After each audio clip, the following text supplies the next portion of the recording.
இப்போ அந்த மாதிரி ரொம்ப கேவலமா பேசி அதெல்லாம் பண்ணி நீங்கலாம் அவ்வளவுதான் இந்த ஃபீல்ட் அவுட் ஆனாங்கல்ல இடையில ஃபீல்ட் அவுட் ஆனது இதெல்லாம் இருக்கு இல்லையா. இவங்க எல்லாருக்குமே வந்து நயன்தாரா நல்லா சாப்பிடுவாங்க, 1க்கு 2 கலக்கி சாப்பிடுவாங்க, கேமரா முன்னாடியே வந்து ஹஸ்பண்டை அடிப்பாங்க.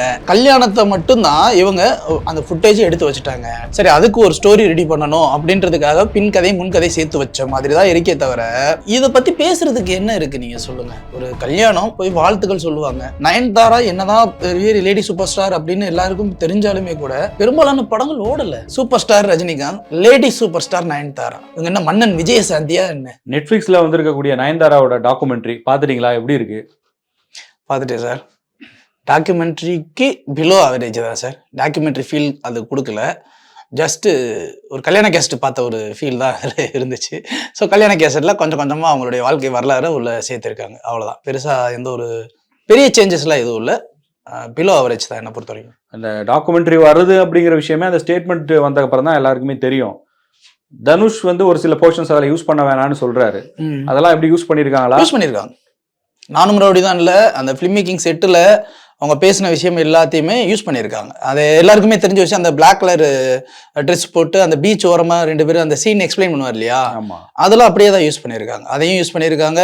அப்புறம் அவங்க ராதிகா மேடம் பேசிகிட்டு இருக்கும்போது அந்த செட்டில் என்னென்னலாம் ஷார்ட் எடுத்தாங்க அப்படின்றது அங்கே யூஸ் பண்ணியிருக்காங்க. கண்டிப்பாக யூஸ் பண்ணியிருக்காங்க. அதை எப்படி யூஸ் பண்ணாங்கன்றது அடுத்த கேள்வி. ஆனால் யூஸ் பண்ணியிருக்காங்க. என்னதான் அவங்க சொல்ல வராங்க இந்த டாக்குமெண்ட்ரி மூலமா? ஏன்னா அவங்களுக்கு நிறைய படங்கள் இருக்கும், ஒரு பிஸியான ஆக்ட்ரஸ் தான் இன்னைக்கும். அதே மாதிரி விக்னேஷ் சிவனுக்கும் அவர் டைரக்டரா படங்கள் பண்றாரு. அப்படி இருக்கும்போது இந்த டாக்குமெண்ட்ரி எடுத்ததுக்கான நோக்கம் என்ன? என்னதான் சொல்ல வராங்க சார்? அவங்க அந்த டாக்குமெண்ட்ரியில சொன்ன விஷயம் சின்னதாக எல்லாருக்கும் ஒரு ஹோப் கிடைக்கும் அப்படின்றதுக்காக ஒன்று சொல்றாங்க. ஆனால் என்னுடைய பார்வையில் அந்த டாக்குமெண்ட்ரி ஹோல் டாக்குமெண்ட்ரியும் பார்க்கும்போது தெரிஞ்ச ஒரு விஷயம் என்னன்னா, அவங்க நிறைய அந்த காதல் தோல்வி, நிறைய பேரை நம்பி ஏமாந்தது, அந்த ஒரு விஷயங்கள்லாம் நம்ம எல்லாருக்குமே அரசியல் பரசல் எல்லாருக்குமே ஓரளவுக்கு தெரியும். அப்போ அவங்க எவ்வளவு வசைப்பாடுகளால இது பண்ணாங்க அப்படிங்கிறது நமக்கு தெரியும். இப்போ அவங்களுக்கெல்லாம் ஒரு கையெண்ணிட்டு இங்க பார், எனக்கு கல்யாணம் ஆகாது, என் லைஃப் போயிடும், கரியர் காலி ஆகிடும், நீ அப்படி இப்படின்னு எல்லாம் பேசுனீங்களா, இப்போ பாருடா என் கல்யாணத்தை பாரு, நான் எப்படி நடத்திருக்கேன், எப்படி இருந்திருக்கு, எவ்வளோ கிராண்டாக இருந்திருக்கு, என்னமோ முடியவே முடியாது நீங்களே, நாங்கள் அப்படி வளர்ந்துருக்கோம் பார் அப்படின்னு சொல்லி அவங்ககிட்ட எல்லாம் போட்டு காமிக்கணும். அந்த ஆதங்கத்தை எல்லாம் வந்து ஏதாவது ஒரு ஆங்கிள் ஒரு ஆக்ஷனா காமிக்கணும் அப்படின்றதுக்காகத்தான் இந்த ஒரு இதை வேணும்னு எடுத்து அதை வந்து ரிலீஸ் பண்ண மாதிரி எனக்கு தோணுச்சு. அதுல ஒரு சூப்பர் ஸ்டார் ரஜினிகாந்த் இருக்காரு, இல்ல கமலஹாசன், இவங்கள மாதிரி ஒரு நடிகர்கள் வந்து அவங்களுடைய கெரியர்ல ஒரு பீக்ல இருக்கும்போது இத்தனை வருஷம் அனுபவத்துக்கு பிறகு ஒரு ஆட்டோபயோகிராஃபி எடுப்பாங்க, படமா எடுக்கலாம், இல்ல புக்கா வரும். அதை படிக்கும் போது ஒரு இன்ஸ்பிரேஷனா இருக்கும், லைஃப் ஸ்டோரி. அதே மாதிரி நயன்தாராக்கும் அவங்களுடைய கெரியர் பிகினிங்ல இருந்து இப்போ வரைக்கும் ஒரு பெரிய ஜேர்னி இருந்திருக்கும். அதை சொல்றது ஓகே. பட் ஒரு கல்யாணத்தை ஒரு வீடியோவா எடுத்து இல்லை ஒரு டாக்குமெண்ட்ரியா பண்ணி அதை எனக்கு இந்த கெஸ்ட் எல்லாம் வந்திருக்காங்க அப்படின்னு சொல்லும் போது அதுல என்ன சொல்லிட முடியும்? அது ஒரு மோட்டிவேஷனை தருமா, இல்ல என்ன சொல்ல வராங்க அதுல? இல்ல, அது ஒண்ணுமே தராது. இவங்களா நம்பிக்கிற விஷயம். நான் தான் சொல்றேன் இல்லையா, இது அப்பட்டமா நம்ம எல்லாருமே நயன்தாரா யாரெல்லாம் கிசுக்கப்பட்டாங்க அப்படிங்கிறது நமக்கு தெரியும். அவங்க பேரை நம்ம சொல்ல விரும்பல. இப்போ அவங்க எல்லாருக்குமே வந்து அவங்க சொல்லியிருப்பாங்கல்ல, உன்னெல்லாம் இவன் கல்யாணம் பண்ணுவேன் அப்படின்னு ஏதாவது ஒரு டைலாக் சொல்லியிருப்பாங்கன்னு வச்சுக்கோங்களேன், இல்லை ரொம்ப கேவலமா பேசியிருப்பாங்கன்னு வச்சுக்கோங்களேன். இப்போ அந்த மாதிரி ரொம்ப கேவலமா பேசி அதெல்லாம் பண்ணி நீங்கலாம் அவ்வளோதான் இந்த ஃபீல்ட் அவுட் ஆனாங்கல்ல இடையில ஃபீல்ட் அவுட் ஆனது இதெல்லாம் இருக்கு இல்லையா. இவங்க எல்லாருக்குமே வந்து அப்படியெல்லாம் நான்லாம் ஒதுங்கி போயிட மாட்டேன், நான் பெரிய ஆளு தான், நான் வந்துடுவேன், நான் இதுக்கு அடுத்து வந்துகிட்டே இருப்பேன் அப்படின்ற ஒரு டைமென்ஷனை காட்டணுன்றதுக்காக மட்டும்தான் இதுல எடுத்துருக்காங்களே தவிர இதுல எந்த ஒரு மோட்டிவேஷனும் கிடையாது. இன்னும் சொல்ல போனா இதை பார்க்கறதுனால இது எனக்கு ரொம்ப தப்பான ஒரு விஷயமா தெரியுது. என்னன்னா அதுல நிறைய விஷயங்கள் வந்து மக்கள் ட்ரோல் பண்ண மெட்டீரியலே அதுல ஏகப்பட்ட விஷயங்கள் அதுல இருக்கு.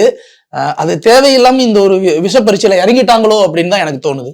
ஓகே, இதுக்கு முன்னாடியே நம்ம சில நட்சத்திரங்களுடைய திருமண வீடியோக்கள்லாம் டெலிவிஷன்ல வந்திருக்கு. விஜய் டிவியில கூட அந்த நம்ம வீட்டு கல்யாணம்னு சொல்லி நிறைய ஆக்டர்ஸோட கல்யாணத்தை அது மக்கள் பார்க்கணும்னு நினைப்பாங்க, அது வேற. பட் இதை வந்து ஒரு லைஃப்கான விஷயமா, ஒரு மோட்டிவேஷனல் அப்படிங்கிற மாதிரி இதை கொண்டு போயிருக்காங்க இல்லையா. இதுல வேற என்னென்ன விஷயங்கள் இருக்கு, ரசிக்கத்தக்க விஷயங்களோ இல்ல அவங்க சொல்ற மாதிரி உண்மையிலேயே ஒரு டேக் அவேவா என்ன இருக்கு இதுல? நயன்தாரா நல்லா சாப்பிடுவாங்க, 1க்கு 2 கலக்கி சாப்பிடுவாங்க, கேமரா முன்னாடியே வந்து ஹஸ்பண்டை அடிப்பாங்க. ஒரு ஆண் ஒரு பெண்ணை அடிச்சா அது டொமஸ்டிக் வயலன்ஸ், ஆனா ஒரு பெண் ஒரு ஆணை அடிச்சா செல்லமா திட்டுறது. அதை நம்ம புரிஞ்சுக்கிறணும். சரிங்களா? அவங்க அடிப்பாங்க. அதே மாரி ஹஸ்பண்ட் வந்து அவங்க எவ்வளோ கோவப்பட்டு வீடையே தலைகீழா 2ஆ உடைச்சாலுமே கூட, அவங்க வந்து ஹஸ்பண்ட் அமைதியா ஒதுங்கி போயிடுவாங்க. திருப்பி வந்து அதுக்கப்புறம் அவங்க எப்ப நார்மல் மூடுக்கு வராங்களோ, அப்போ வந்து சேர்ந்துக்குவாங்க. ஸோ, இதுதான் அந்த படத்துல சொல்லியிருக்கே "டேய் இதுக்காடா நீங்க எவ்வளோ எடுத்தீங்க?" அப்படின்னு நமக்கு தோணும் அதுல. விக்னேஷ் சிவனுக்கும் நயன்தாராக்கும் இடையில இருக்கக்கூடிய அந்த காதல் அந்த விஷயத்த மட்டும் தான் இதுல அவங்க கன்வே பண்றாங்களா? இல்ல. அது சைல்ட்ஹுட்ல நயன்தாராவுடைய சைல்ட்ஹுட்ல இருந்து அப்படியே ஆரம்பிக்கிறாங்க.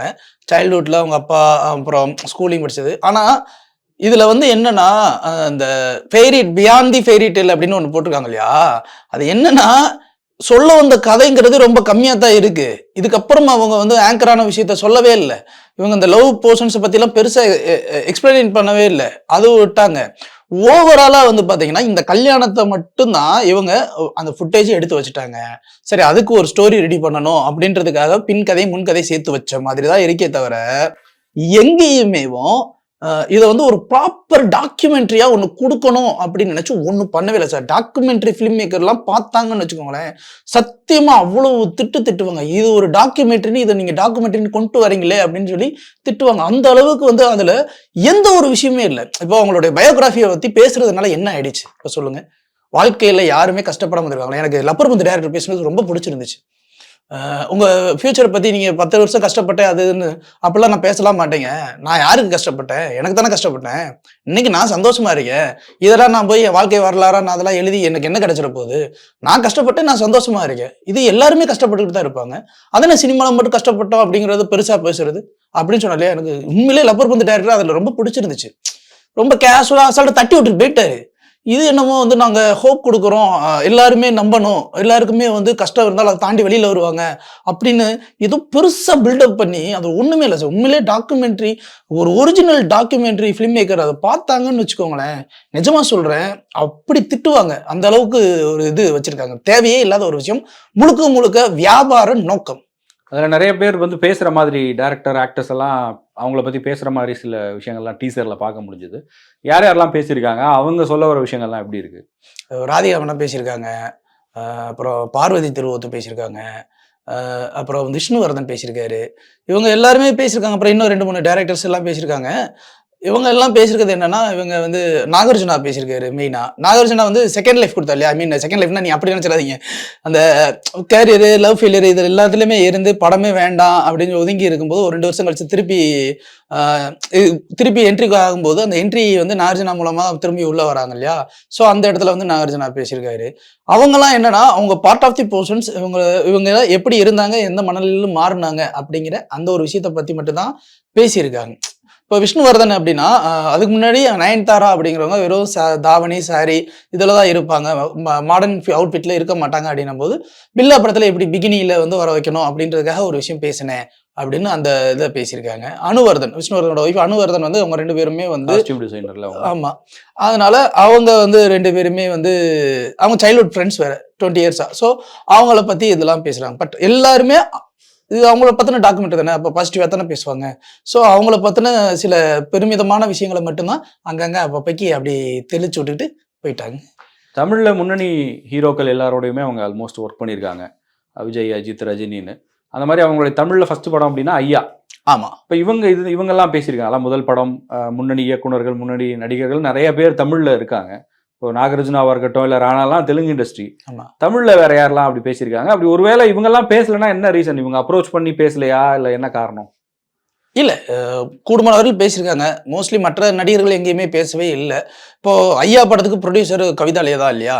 ஸோ கவிதாலயால வந்து பார்த்தீங்கன்னா, புஷ்பா கந்தசாமி வந்து பேசியிருக்காங்க. அவங்க ஃபர்ஸ்ட் டைம் வந்து இன்ட்ரோ பண்ணோம் அப்படின்னும்போது, ஸ்மைலு ரொம்ப கான்ஃபிடென்ட்டா வந்தாங்க அப்படின்னு அந்த ஒரு விஷயத்த பேச வச்சிருக்காங்க. பட் பெருசா எந்த ஆக்டருமே பேசல. நாகார்ஜுனா மட்டும் தான் பேசியிருக்காரு. வேற அப்புறம் ராணா பேசியிருக்காங்க. ஒரு சிலர் மட்டும் தான் பேசியிருக்காங்களே தவிர, வேற பெருசால எந்த ஒரு ஆக்டரும் பேசல. ராதிகா நெறைய பேசியிருக்காங்க. ராதிகா கிட்டத்தட்ட அவங்க செட்ல இருக்கும்போது, அந்த ஒரு விஷயம். அதுல வந்து அந்த "அக்கா உங்களுக்கு தெரியுமா?" அப்படின்னு சொல்லி ஏதோ தனுஷ் வந்து கால் பண்ணி, "அக்கா உங்களுக்கு தெரியுமா? விக்கி, நயனும் வந்து என்னக்கா உங்களுக்கு எதுவுமே தெரியாம இருக்கீங்க?"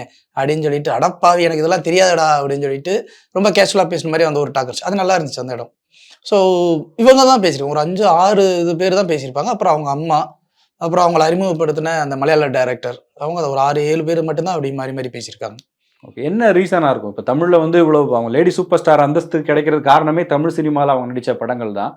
அப்படி இருக்கும்போது முன்னணி நடிகர்களும் இல்லை இங்கே இருக்கக்கூடிய லெஜெண்ட்ஸ் யாருமே இதுக்கு பேசலை அப்படின்றது, இவங்க அப்ரோச் பண்ணலை அப்படின்றது அந்த மாதிரி எடுத்துக்கிறதா நம்ம, இல்லை இதுக்கு பின்னாடி வேற ஏதாவது ஸ்டோரி இருக்கா?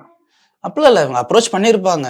பட்டு இதை பற்றி பேசுறதுக்கு என்ன இருக்கு நீங்க சொல்லுங்க. ஒரு கல்யாணம் போய் வாழ்த்துக்கள் சொல்லுவாங்க. இவங்க வந்து பயோகிராஃபி எடுக்கிறாங்க அப்படின்னும் போது இந்த பயோகிராஃபிக்கு ஏதாவது ஒரு விஷயத்தை பற்றி பேசுறதுக்கு அப்ரோச் பண்ணால் பரவாயில்ல. இது இரண்டும் கலந்த கலவையாக இருக்கே, இதில் என்ன போய் பேச சொல்கிறீங்க? இப்போ அப்ரோச் பண்ணுறாங்க, இப்போ ரஜினி சார் அப்ரோச் பண்ணுறீங்க. ரஜினி சார் வாலண்டியராக அமரன் படம் பார்த்துட்டு வாங்கப்பா உட்காருங்கப்பான்னு அவரே வீடியோ பேசுகிறாரு. அவருக்கு பிடிச்சு போச்சு, அவர் வீடியோ பேசுகிறாரு. அப்போது அப்படிப்பட்ட ஒரு ரஜினி சார் எப்படி பேசாமல் இருப்பார்? கல்யாணத்துக்கு முதல் ஆளாக வந்து நிற்கிறாரு. வந்து ஷாருக் கான் அதுக்கு அடுத்து நிற்கிறார். ஃபர்ஸ்ட் ரஜினி சார் நிற்கிறாரு, ரெண்டாவது ஷாருக் கான் நிற்கிறாரு. அப்படி நிற்கிறாங்க. அப்போ அந்த அளவுக்கு அவருக்கு ஒரு மரியாதை இருக்கு இல்லையா? அவர் வந்து என்ன பேசுவார் இந்த ஒரு விஷயத்துல? ஏமா நீ கல்யாணத்துக்கு வர சொன்னையா, நான் வந்தேன். அதை விட்டுட்டு இப்போ நீங்க வந்து ஒரு பயோகிராஃபி பேசுறீங்களா, அந்த பயோகிராஃபில வந்து அவங்களுடைய நடிப்பை பத்தி நான் பேசுறேன், தப்பு கிடையாது.